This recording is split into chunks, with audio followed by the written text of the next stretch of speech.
नमस्कार।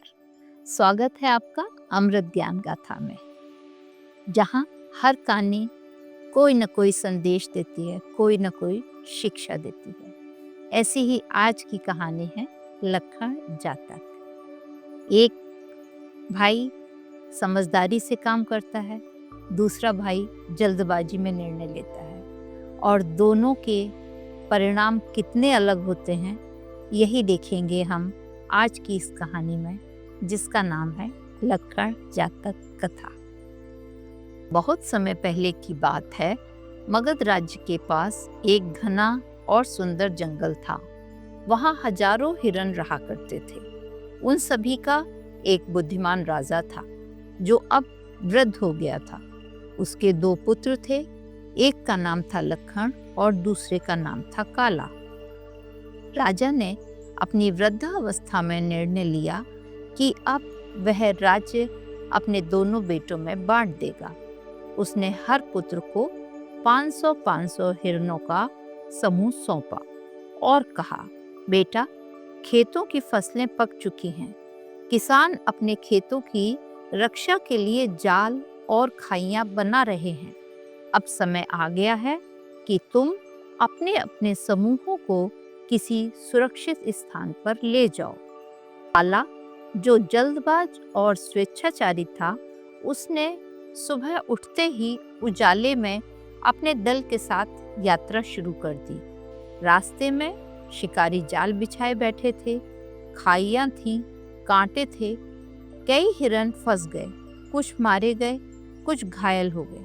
काला का दल बिखर गया। दूसरी ओर लखन एक शांतचित्त और बुद्धिमान था। उसने पिता की बात को गहराई से समझा।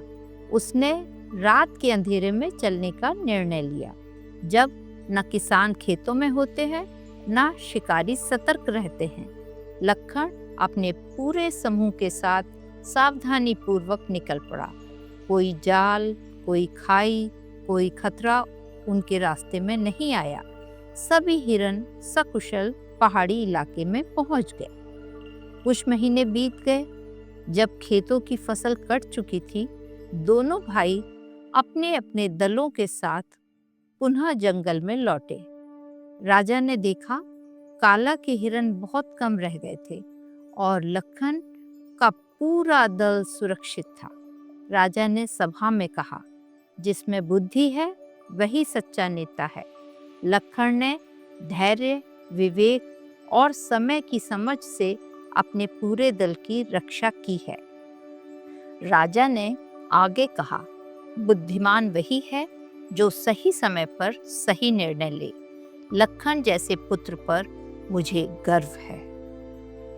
यह जातक कथा हमें सिखाती है कि जल्दबाजी में लिए गए निर्णय अक्सर नुकसान पहुंचाते हैं, लेकिन जो सोच समझकर चलता है वह न सिर्फ खुद को बचाता है, बल्कि औरों को भी बचाता है।